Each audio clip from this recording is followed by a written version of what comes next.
Hello there, this is me Ansh Pandey and you are watching One India English. In Uttar Pradesh, where the battle for the 80 seats is intense, the BJP-led NDA alliance is confronting the new challenge also known as the India Alliance. However, amid this political brawl, one party, once a dominant force in Uttar Pradesh, is right now noticeably receded. The Bahujan Samaj Party, also known as the BSP.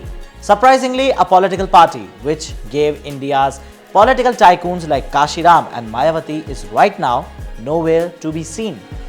Yet, despite this diminished presence in the Lok Sabha elections, the BSP has recently made a headline. The BSP Supremo and former UP CM Mayawati has announced the removal of her nephew Akash Anand as her successor. She cited the need for Anand to attain political maturity before resuming the key party roles. Mayawati, in her social media post, emphasized the party's commitment to sacrifice for its cause and uphold the legacy of Dr. B.R. Ambedkar.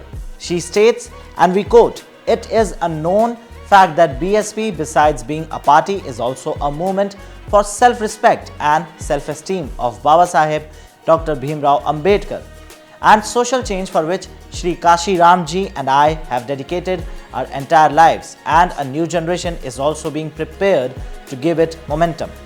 And so I declared Akash as my successor. However, he is being sacked from his official duties until he reaches maturity." She assured that Akash's father Anand Kumar will, however, continue fulfilling his duties within the party. This decision, coming from a party that has somewhat faded from the political forefront, has stirred considerable attention. Despite a shrinking voter base, the BSP is still commanding a significant following in Uttar Pradesh. For the unaware, Akash Anand is the nephew of BSP President Mayawati. He entered politics almost 6 years ago, back in 2017. He was first seen on a stage in a public meeting of Mayawati in Saharanpur. Mayawati later made him the national coordinator 2 years ago, and after this, for the first time during the Himachal Pradesh Assembly elections in 2022, the name of Mayawati's nephew Akash Anand came in the list of the star campaigners. His rise into the BSP was being seen as a big game changer. Everyone believed that it's finally time for a new fresh face in the Indian politics coming from the BSP. However, if the sources are to be believed, the BSP Supremo Mayawati was flustered by Anand's unwanted targeting of political bigwigs. Akash's words have got him embroiled in controversies. If one remembers, Akash Anand has fiercely targeted BJP. During this, he has even said that BJP government and the Bharatiya Janata Party are boasting about their achievements at government expense. However, the reality is exact opposite.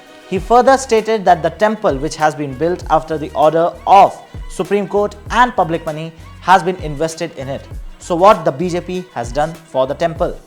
As per Akash, they say a government which cannot provide employment to the youth and education to the promising ones has no right to be in power. He told all the people sitting in a meeting that you should be ready with your shoes. The time has come to hit such a government with shoes. This was Akash's direct attack at the BJP. However, he crossed all limits when he lambasted the BJP government as a terror government that stokes fear in the people, and probably this was the moment when the BSP Supremo decided to take up the cudgels and remove Akash from his duties. साथियों, इन सरकारों ने भाजपा की सरकार bulldozer की सरकार नहीं, यह आतंकवादियों की सरकार है। अपनी आवाम को गुलाम बनाकर रखा है। ऐसी सरकार का समय आ गया है अब खत्म होने का। But one must have a bee in their bonnet that why despite Mayawati's favorability for Akash, she suddenly ousted her? Well, the answer could be BSP's unspoken rule of not targeting the BJP unwantedly. Why? Well, let us tell you. If one remembers, in the recent Rajya Sabha elections, the BSP leaders were taken up by surprise by the party's call to vote for the BJP. It was February 27 when the poll saw BJP pick up an extra seat, taking its tally to 8 after engineering cross-voting from SP ranks. A BSP leader even asked that what's more proof that is needed for the party of supporting the BJP when the lone MLA has decided to abstain from the voting to send out a message that the party is against the BJP. However, that's a different thing. that this move somehow favored the BJP. Earlier too, whether during the elections of the post of president and vice president, even during the inauguration of the new parliament building, most of the opposition stayed away from even the women reservation bill, but the BSP sided with the Modi government at this time. And this is likely the reason why Akash Anand was removed from his duties, as he constantly kept violating the undercurrent favorability of the party. Akash Anand now will not be anymore visible on the stage of BSP. This has indeed come as a big shocker for the followers of the Bahujan Samaj Party and most prominently for the followers of Akash Anand. But politics this is, and so one must always expect the unexpected.